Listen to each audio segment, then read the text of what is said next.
तो hello guys, फरीथी આપણે કોંગ્રેસ આક્રોશ રેલી પાર્ટ 2 માં હાજર છીએ। તો હવે પછી આપણે દાદર ગામથી આગળ ગાંધીનગર ગઈ, ત્યાં જે પહેલાં તો 80 જેવા બાઇક હતા અને રાધનપુરની નજીક એક કોચનાથ કરીને ગામ છે, ત્યાં પણ ગુજરાતના માણસો અને આજુબાજુના જે ગામડાના માણસો હતા તે પણ એકઠે થયા હતા। ત્યાં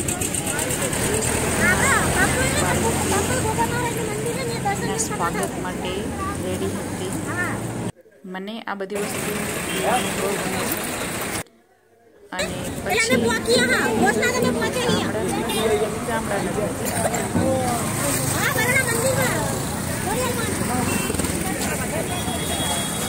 લોકો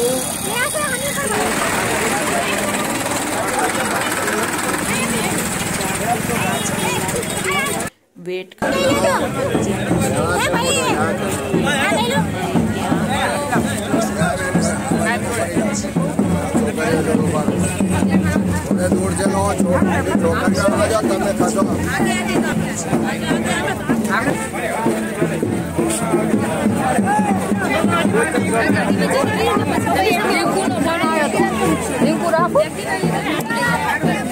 मतलब લોકોનો જે ઉત્સાહ છે ભાજપ તરફ ઓછો દેખાય છે અને કોંગ્રેસ તરફ વધારે ખેંચાય છે। તો ત્યાંથી રેલીવાળા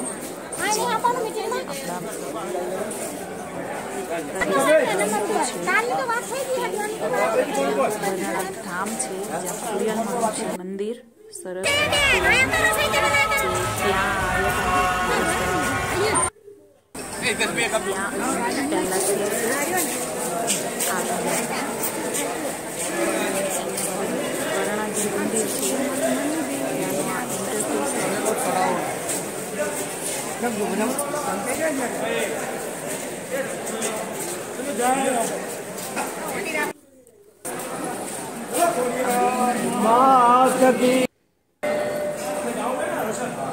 આ લોકોની ટીમ સાથે મતલબ જે મજા આવી અને ગેમ્સ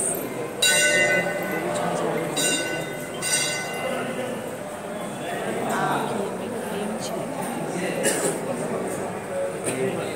આ છે માં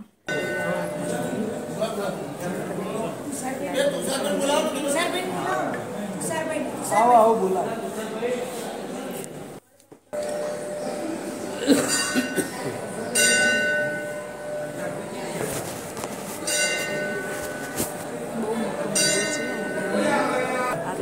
જમણવાર પણ હતો,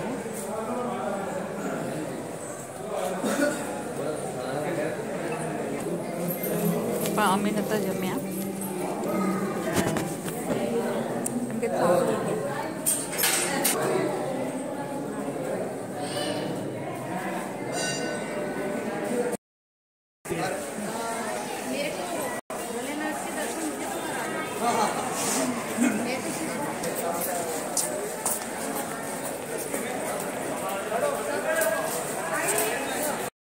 टाइम आवत થાય આટલા બધા ગામ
અમિતભાઈ ચાવડા સાહેબ, તુષારભાઈ ચૌધરી સાહેબ અને સમગ્ર ટીમ જ્યારે આપણી વચ્ચે આપણે અહીંયા આગ્રહ કરીએ છીએ કે પોતાનું સ્થાન ભાઈ શ્રી અમિતભાઈ મેવાણી સાહેબ પણ પધારી રહ્યા છે. પધારો જિગ્નેશભાઈ. આપણી વચ્ચે આપણા સૌના લોકલાડીના ભાઈ શ્રી જિગ્નેશભાઈ મેવાણી છે આપણી વચ્ચે ઉપસ્થિત થઈ રહ્યા છે, ત્યારે જોરદાર તાલીથી આપણે એમનું સ્વાગત કરીશું. તમારી સાથે છીએ, તમારી લડતમાં અમે તમારી સાથે છીએ. તમારું ભાવભીનું સ્વાગત છે. આપણી વચ્ચે અમિતભાઈ ચાવડા સાહેબ, ભાઈ શ્રી તુષારભાઈ ચૌધરી સાહેબ, શુભાંગીની બેન સૌ આપણી કાર્યક્રમ આગળ લઈએ, કારણ કે સમય ઘણો થયો છે. સમયની સાથે સાથે આપણે ચાલવાનું છે અને સમયની સાથે ચાલીશું તો જ આપણે ટકી શકીશું. એટલે ખૂબ ઝડપથી આપણે આ સાફાનો અને સન્માનનો કાર્યક્રમ છે એને આગળ વધારીએ.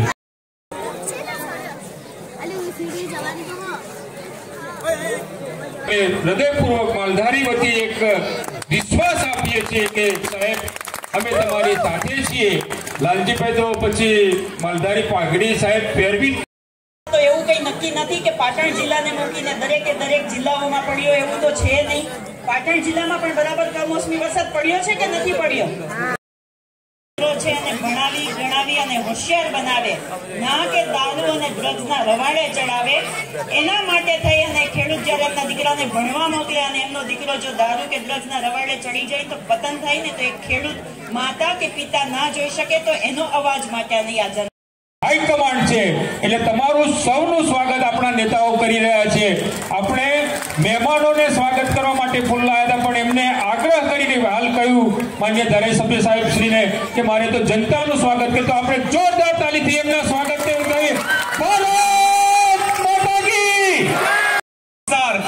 માંથી જેણે તમે બધાએ પ્રતિનિધિત્વ આપીને ચૂંટીને ગાંધીનગરમાં અવાજ રૂપે મોકલ્યા છે એવા અમારા સાથી મિત્રો ભાઈ શ્રી હવે હપ્તા કોમન બની ગયા. પોલીસ વાળા હપ્તા ખાય, સરકારી અધિકારી હપ્તા ખાય, મંત્રી બધા હપ્તા ખાય, આઈએએસ ના ઓફિસરો હપ્તા ખાય અને પાછા સંસ્કારની વાતો કરે. હમણાં એક અધિકારી અને એક મંત્રી એવું બોલ્યા, બહુ જ વખત ચૂંટાઈને જે જાય છે ભાજપમાંથી, આ જિગ્નેશભાઈને અને પેલા ચૈતરભાઈ માટે એમને કીધું કે કૂતરા જેવું બોલે છે. લોકોની વાત કરો, ગરીબોની વાત કરો તો તમને કૂતરાની ભાષા લાગે, અને તમે અદાણી અંબાણી એના ચાટુકાર બનીને ગુજરાતની જમીન એને આપી દો તો એ કોની ભાષા કહેવાય? ગરીબોની ભાષા તમે નથી બોલતા, ગરીબો માટે તમે નથી લડતા. આવી ભાષાની આ લોકો વાત કરે અને પછી લોકોને એમ કે તમારા સંસ્કાર નથી. ગામો ગામથી મારે તમને પૂછવું છે, અહીંના ઈટોદાના લોકોને, બહેનોને, કે ખેડૂતોના દેવા માફ થવા જોઈએ કે ના થવા જોઈએ? મને મારે પૂછવું જરા જોરથી, ખેડૂતોના બધા દેવા માફ થવા જોઈએ કે ના થવા જોઈએ? થવા જોઈએ. જો ખેડૂતોના દેવા માફ અને દારૂ જુગારના અડ્ડા સાફ, આ બે વાત છે એ ગુજરાતમાં આપણે ઉપાડવી જોઈએ કે ના ઉપાડવી જોઈએ? દૂધ પેદા કરે. હમણાં એક મેં ભાજપના મોટા નેતા એક સંઘના અધ્યક્ષને કહ્યું, અમિતભાઈ, કે તમે દૂધના પૈસા હારા આપો તો માલધારીઓ લોકોને દૂધ પીવડાવશે, અને તમે દૂધના ભાવ હારા નહીં આપો તો દારૂના અડ્ડાવાળા દારૂ પીવડાવશે. એટલે નક્કી કરવાનું કે દૂધ પીવું સારું કે દારૂ. તમારે સરકારે અમને દારૂ પીતા કરવા છે કે करना चाहती हूँ. समय का भाव है समस्त मंच को मैं यहीं से अपना सलाम देती हूँ. और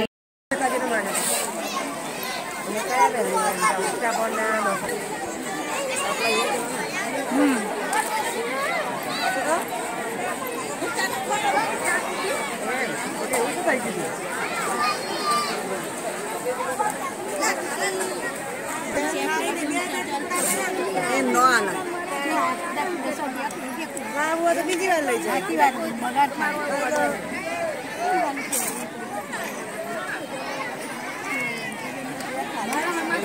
તમે કહીએ વેલા આવી જાઓ.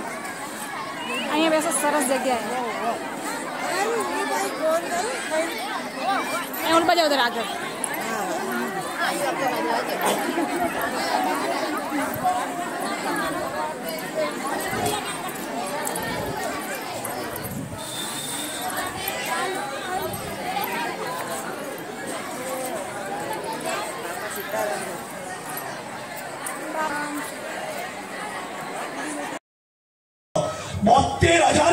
ડ્રગ્સ એ દરિયાકાંઠા ઉપરથી 72,000 કરોડનું ડ્રગ્સ. આ ડ્રગ્સ એ તમારા ઘરમાં આવી હોત તો આની તમે કલ્પના કરો. આ ડ્રગ્સ તમારા દીકરાની ધમની અને શિરામાં ગયું હોત તો તમે એની કલ્પના કરો.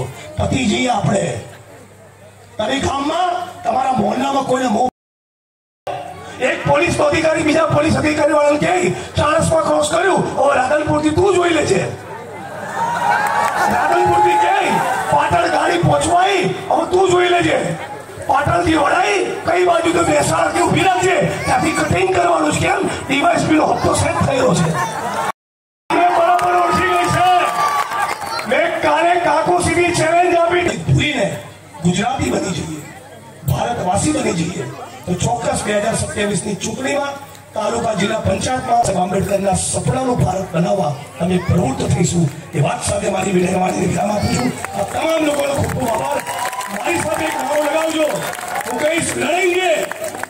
તમે બે હાથ ઊંચા કરીને છેલ્લી લાઈન સુધી કહેજો, જીતેંગે, લડેંગે, લડેંગે, લડેંગે. ઇન્કલાબ जिंदाबाद, इनकलाब, इनकलाब. ये धरती अपने आप की नहीं किसी के बाप की. लड़ेंगे, जीतेंगे. जय भीम, जय भारत, जय संविधान, जय कांग्रेस, जय जन आक्रोश. બધા આંસુએ રડતા હતા, સરકાર પાસે મદદ માંગતા હતા. ખેડૂતોની માંગણી હતી કે જેનું જેટલું વાવેતર છે, જેને જેટલું નુકસાન થયું છે એના પ્રમાણમાં એને રાહત વળતર મળવું જોઈએ.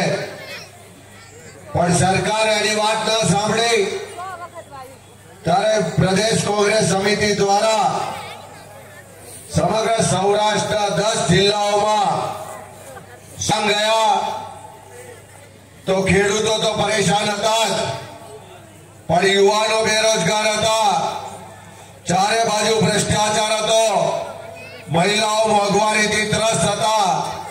દરેક ગામમાં જઈએ તો ફરિયાદ હતી કે આ દારૂ અને ડ્રગ્સના કારણે યુવા પેઢી બરબાદ થાય છે અને આ સરકાર અમારું સાંભળતી નથી. ત્યારે નક્કી કર્યું કે આખા ગુજરાતમાં જે લોકોના પ્રશ્નો છે જે લોકોની તકલીફો છે, સમસ્યાઓ છે, જે ફરિયાદો અને આક્રોશ છે, એને વાચા આપવાનું કામ એક વિપક્ષ તરીકે કોંગ્રેસ પાર્ટી કરશે. અને એટલા જ માટે 21મી તારીખે ભીમા ખાતેથી આ જન આક્રોશ યાત્રાની શરૂઆત કરી.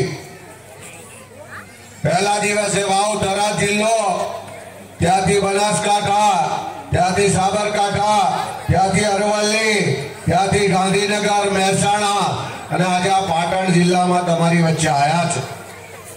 આટલા દિવસની યાત્રામાં ખેડૂતો મળ્યા, યુવાનો મળ્યા, લોકો મળ્યા અને દરેક લોકોની એક જ ફરિયાદ છે કે અમે જેમને મત આપીને સત્તા પર બેસાડ્યા છે એ ગાંધીનગરની સરકાર આજે સામાન્ય લોકોની વાત સાંભળતી નથી.